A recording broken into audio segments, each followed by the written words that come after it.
జీవితానికి వెలుగునిచ్చే విధంగా పాడినరా ఆ పాట రాసినటువంటి తెలంగాణ చాలా 10 వందల పాటలు రాసినటువంటి కవి ఆయన దగ్గర మొన్న వ్యవస్థ పోయింది. సార్ సన్మానం చేసింది. సార్ ఒకరికి మాట్లాడేటువంటి విధానం వచ్చి అర్థమైంది సార్. మనం ఫస్ట్ మన లీడర్ ప్రమోట్ చేయాలి. మన దరిద్రం అంటే సార్ అంటూ జాగ్రత్త మాట్లాడు, చాలా తోపాడు మరి మీ కూడా ఉప్పాగాడే తీసుకోమని బేకారు కాదు కదా, మరి ఎందుకు ఆడించుకోండి దానికి కొంచెం చిన్న చిన్న సార్. ఇవే బిజినెస్ లో ఎందుకు తీసుకోపోతే మళ్ళీ మన లీడరు నా అప్లైన్ సార్ మా సార్ వస్తున్నాడు ఇలా మా సార్ టైం దొరకడమే గ్రేటు, ఇవాళ వచ్చిన ఒక 10 నిమిషాలు టైం. ఎస్ ఆయన గ్రేటే, ఆయనకు మీ సార్ లేపుతాడు ఖచ్చితంగా. ఇప్పుడు నేను ఒక ఆయన చెప్తాను టీచర్ సార్ మీ టైం నాకు దొరకడం గ్రేట్ సార్ నేను మాట్లాడతా, ఈయన చూసుకుంటారు ఎట్లా. కానీ నేను పోయే ముందే ఆయన తోపు ఈయన కూర్చోబెట్టారు చెప్పు ఆయన సగం తిప్పి వీరికి గాలి తీసి ఆడేం మాట్లాడతారు అంతే కదా.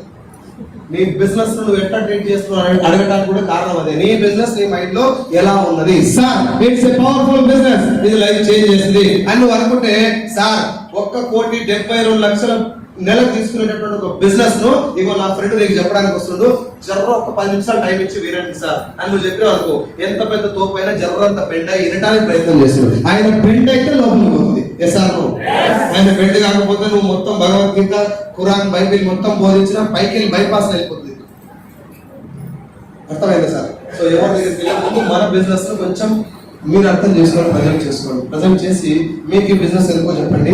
నెట్వర్క్ మార్కెటింగ్ గురించి ఎక్కువ మాట్లాడండి. ప్రొడక్ట్ గురించి అసలు there is no need of talking about product. 100% లేదు. టువర్డ్స్ పర్ఫెక్ట్ అంటే చాలా మంది అనుకుంటారు ప్రొడక్ట్ ట్రైనింగ్ చేస్తారని పుస్తకాలు కూడా తెచ్చుకొని రాయడం మొదలుపెట్టి. నేను ఏ పుస్తకాలు రాయాలి 7 రాయాలి కూడా, ఫ్యూచర్ కూడా రాయాలి. ఇప్పటిదాకా దాదాపు more than 2 lakhs people have address.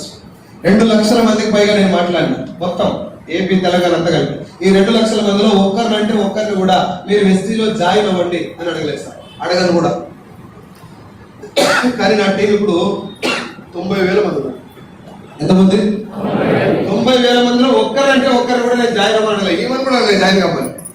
Meeting రా ఇది ఏందో తెలుసు, మళ్ళీ మీటింగ్కి వచ్చినాక కూడా బిజినెస్ ఏందో చెప్పిన తప్ప మీరు జాయిన్ అవ్వండి అని అడగల.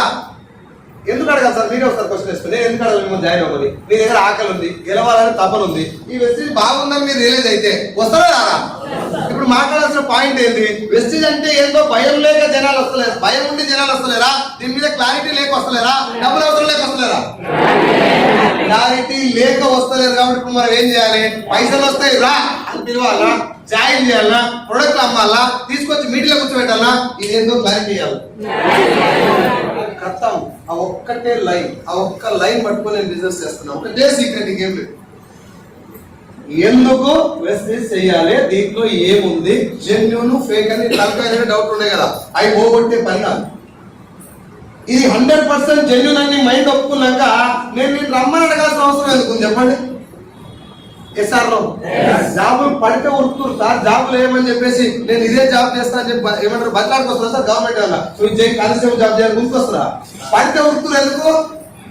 క్లారిటీ ఉంది కదా దాని మీద. కానిస్టేబుల్ జాబ్ జెన్యూన్ అని చెప్పి బిలీవ్ చేసే వాడికి పడంగానే అప్లై చేస్తున్నారు. డైరెక్ట్ సెల్లింగ్ లో కానిస్టేబుల్ కంటే ఏ రకాల చూసినా పవర్ఫుల్ ఇండస్ట్రీ ఇది.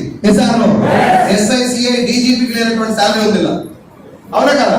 మరి ఇంత పవర్ఫుల్ దాంట్లో భద్రాడాల్సిన అవసరం ఎందుకు వచ్చిందంటే పోలీస్ వ్యవస్థ మీద ఉన్నటువంటి నమ్మకం డైరెక్ట్ సెల్లింగ్ వ్యవస్థ మీద ఇంకా రాలేదు. ఆ క్లారిటీ నువ్వు ఇస్తే సార్ ఇది మందిని ముంచేది కాదు, నీ లైఫ్ ను మార్చేది అనేది కనుక నువ్వు చెప్పగలిగితే, దాని క్లారిటీ ఇవ్వగలిగితే లైఫ్ మారుతలేదు. నీది మారుతుంది, ఫస్ట్ నీ ఆలోచన విధానం మారుతుంది, లైఫ్ మారుతుంది, నువ్వు ప్రజెంట్ చేసే విధానం మారుతుంది. పోయి 4 సబ్బుల గురించి చెప్పినావు, 4 సబ్బులు కొనరాలు, ఈ మంత్ కొనరు, నెక్స్ట్ మంత్ కొనరు, నువ్వు అమ్మిన రోజులు కొంటున్నావు. నీ కర్మ బాగలేక 4 నెలలు ఇంటికి పడ్డావు. మళ్ళీ ఎవరో వాళ్ళకి వాళ్ళు కస్టమర్లు కాబట్టి నువ్వు బతుకున్నప్పుడు అమ్మినప్పుడు కొన్నారు సార్. తర్వాత పరిస్థితి మళ్ళీ 0 కదా, దాన్ని యాక్టివ్ ఇంకొంటారు, జాబ్ చేసినట్టు. అది కూడా ఈ బిజినెస్ లో నీ లెక్క నీకెంత క్లారిటీ నీ మైండ్ లో ఉందో అంత క్లారిటీ ఉన్నటువంటి లీడర్లను తయారు చేసుకోవాలి. అదే మనం చేయాల్సిన పెద్ద పని. ఆ ఒక్క పని మీద పనిచేయండి సార్ అని కొన్ని 100 సార్లు చెప్పాను నేను మీటింగ్లో. నా టీం కూడా నేను తీసుకెళ్లే విధానమే అది. ఎవరిని ఇప్పటిదాకా ప్రొడక్ట్ కొనమని అడగను కూడా లేదు. 100 PV కొను, 200 PV కొను, నాకు అవసరమే లేదు, నువ్వు ఎంతలో కొను. నేను 100 PV కొనమంటే నేను ఏం చేసినట్టు సార్? ఒక మాట చెప్పండి. నాకు ఛాలెంజెస్ మార్కెట్ లో వస్తున్నాయా లేవా? ఏ సార్ క్వశ్చన్లు అడుగుతురా లేదా? నాకు ఒక 2-3 క్వశ్చన్ చెప్పండి సార్, ఏమేమి అడుగుతున్నా చెప్పండి. నీకు వస్తాయి చాలా కంపెనీలు వచ్చినాయి పేరు.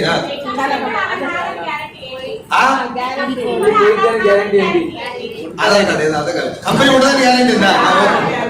ఎమ్మటే అడగాలి, నువ్వు ఉంటావని గ్యారెంటీ ఉంది. నెక్స్ట్ నెక్స్ట్ ఏ క్వశ్చన్ వస్తుంది చెప్పండి సార్ ప్లీజ్. ఈ ప్రొడక్ట్స్ ఎందుకు వాడాలా? నెక్స్ట్ ఖచ్చితంగా ప్రొడక్ట్ తీసుకోవాలా? ప్రొడక్ట్ తీసుకోకపోతే సేల్ రాదు, సేల్ రాకపోతే కంపెనీకి సేల్, కంపెనీకి ఇన్కమ్ రాదు, కంపెనీకి ఇన్కమ్ రాదు నీకు కూడా అమ్మా. డిఎస్సీకి దూరం అంటారా? ఇంకా ఆధార్ కార్డు ఎందుకు ఇవ్వాలి? డ్రైవింగ్ లైసెన్స్ ఇవ్వాలి.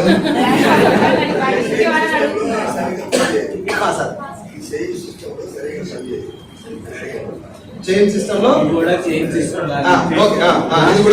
లాగా ఉంటుంది. రైట్. అడ్వర్టైజ్మెంట్ ఎందుకు ఇవ్వట్లేదు? ఇంకా రేట్లు ఎక్కువ. ఇంకా వేరే షాపులో ఎందుకు పెట్టట్లేదు? ఈ షాపులో ఎందుకు కొనాలి? సూపర్. ఇంకా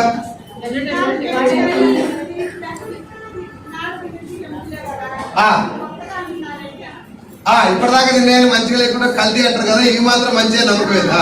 తర్వాత అమ్మా మీరేమైనా డాక్టర్లా? మీరు డాక్టర్లకి బిహేవ్ చేస్తే గట్టి ఆడుతున్నారు. మీరు ఫస్ట్ ఆఫ్ ఆల్ పదం సార్, ఈ పదం ఎప్పుడు వస్తుంది అంటే మోకాళ్ళ మందులు అనే పదం వాడితే ఆ పదం వస్తుంది. మన దగ్గర ఉన్న ఏ మందులు కాదు, అన్ని కూడా ఫుడ్ సప్లిమెంట్స్. ఏంటివి? మీరు పొరపాటున కూడా ఎప్పుడైనా నోటికి మందులు వచ్చినప్పుడు డాక్టర్ కలుసుకొని సప్లిమెంట్ అంటే అలవాటు చేసుకోండి. Supplement is equal to Horlicks, Boost, Bournvita. Horlicks, Boost, Bournvita doctor రాయాల్సిన అవసరం లేదు. సప్లిమెంట్ కూడా అట్లాంటిది. మీకు అర్థం వల్ల నా భాషలో చెప్పిన ఈక్వల్ గా అది కాదు. మొత్తం మీద సప్లిమెంట్ అంటే శరీరానికి బలాన్ని ఇచ్చేటటువంటి పోషక విలువలు కలిగినటువంటి న్యూట్రిషన్ ఫుడ్, ఒక రకమైన ఆహారం. It is not a medicine, should not be prescribed by the doctor. Doctor తోటి ప్రిస్క్రైబ్ చేయాల్సిన అవసరం లేదు. ప్రిస్క్రైబ్ చేయదు గట్టిగా మాట. నెక్స్ట్ దీంట్లో జాయిన్ అయితే మీటింగ్ రావాలి. తర్వాత ఎన్ని రోజులు డబ్బులు వస్తాయి? అదే అదే నీకెంత వస్తున్నాయి? ఎంతమందిని చేయాలి? నన్ను అడిగింది మొన్న, అన్న ఎంతమంది వేసుకోవాలి అంటే వేసుకోవాలా, పొడిగి వేసుకోవాలా, నీళ్ళు వేసుకోవాలా? ఇది వేసుకునేది కాదురా మొగడా అంటే అది అర్థం కాదు, వేసుకునే బిజినెస్ కాదు. నెక్స్ట్ సార్ సార్ కట్టాలి కంటే సార్ మీరు చెప్పి కదా ఏం కట్టలేదు, ఇలా చెప్పకపోతే అని అడుగుతారు. నెక్స్ట్ అడ్వర్టైజ్మెంట్ ఎందుకు ఇస్తారు అడుగు కదా. ఇంకా అంత పెద్ద ఆమెనే కంప్లైంట్ ఇచ్చారా? నెక్స్ట్ ప్రోడక్ట్ పనిచేస్తాను గ్యారెంటీ. నెక్స్ట్ ఇప్పుడు వచ్చింది సార్, ఓకే అది కూడా కన్సిడర్ చేద్దాం. నెక్స్ట్ అడుగురి, మీ డౌట్లు అన్నిటికీ ఆన్సర్ చెప్తాను నేను, అన్నిటికీ 100% చెప్తా. ఎస్కేప్ అయ్యారు.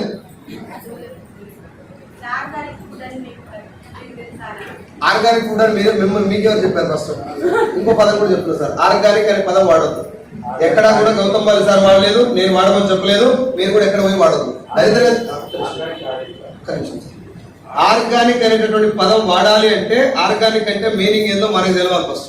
ఆర్గానిక్ అంటే ఏందనుకుంటారు మీరు చెప్పండి? కామెడీ దొరికేనా? ఆర్గానిక్ అంటే టమాటా చెట్టు ఉంటుందా, టమాటా చెట్టు నుంచి టమాటా పండు తెప్పితే ఆర్గానిక్, దాన్ని పిసికి శాల చేసినా ఇన్ఆర్గానిక్. అది ఆర్గానిక్ అంటే పదం. అంటే డైరెక్ట్ గా చెట్టు నుంచి కానీ పొలం నుంచి కానీ తీసుకున్నప్పుడే ఆర్గానిక్ కథం. దాన్ని ప్రాసెస్ అయ్యిందా అది ఇన్ఆర్గానిక్ కింద వస్తుంది, ఆర్గానిక్ కాదు అది. మీరు ఎక్కడ కూడా పదం వాడదు. హై క్వాలిటీ ప్రొడక్ట్స్ అని వాడండి, క్వాలిటీ ప్రొడక్ట్ మాత్రమే ఆర్గానిక్. మన దరిద్రం ఏంటంటే డిస్కషన్ మొదలు పెడేటప్పుడే మనమే పోతాం లోపలికి, పులితాలకాయ నూనె పెట్టాను. అదే చెప్తున్నా ఇప్పుడు నేను. ఇప్పుడు మీరు ఫర్ ఎగ్జాంపుల్ సబ్బు మీద క్వశ్చన్లు ఎప్పుడు వస్తాయి మీకు? మీరు సబ్బు గురించి మాట్లాడితే క్వశ్చన్ సబ్బు మీద వస్తాయి. మీకు ప్రొడక్ట్ల గురించి డౌట్లు ఎప్పుడు అడుగుతారు? సార్ మొదలుతుందా? మీకు ప్రొడక్ట్ల మీద డౌట్లు ఎప్పుడు వస్తాయి? స్టోర్ల మీద అప్పుడే డౌట్లు ఎప్పుడు వస్తాయి? ప్రొడక్ట్ల గురించి డిస్కస్ చేస్తే స్టోర్ల మీద డౌట్లు వస్తాయి. Yes or no? మీరు డెమోలు చేస్తే ప్రొడక్ట్ల గురించి డౌట్లు వస్తాయి. మీరు ఒకవేళ ఇన్కమ్ గురించి మొత్తం ఇరగమరగ మాట్లాడితే ఇన్కమ్ గురించి డౌట్లు వస్తాయి. మీరు direct selling, network marketing point మొదలుపెట్టు, డౌట్ ఎవడాడుతున్నాయి చూస్తా. మొదలుపెట్టు, నువ్వు ఫస్ట్ మాట్లాడినావా ఇప్పటిదాకా? సార్ డైరెక్ట్ సెల్లింగ్ అనేది ఒక కాన్సెప్ట్ ఉంది భూమి మీద, 104 సంవత్సరాల చరిత్ర ఉన్నది దీనికి. 1920లో మొదలైన ఇండస్ట్రీ ఇది. గవర్నమెంట్ లీగలైజ్ చేసిన చట్టం దాన్ని మొదలుపెట్టు. ఆడు తెలియదు ఎవరికి భూమి మీద ఇప్పటిదాకా డైరెక్ట్ సెల్లింగ్ మీద పూర్తి క్లారిటీ ఎవరికి లేదు. నేను రాసిస్తాను మీకు, తెలుగు రాష్ట్రాలు ఇంకా దరిద్రం. అంత పెద్ద ఆమె మీద కేసు పడతారు.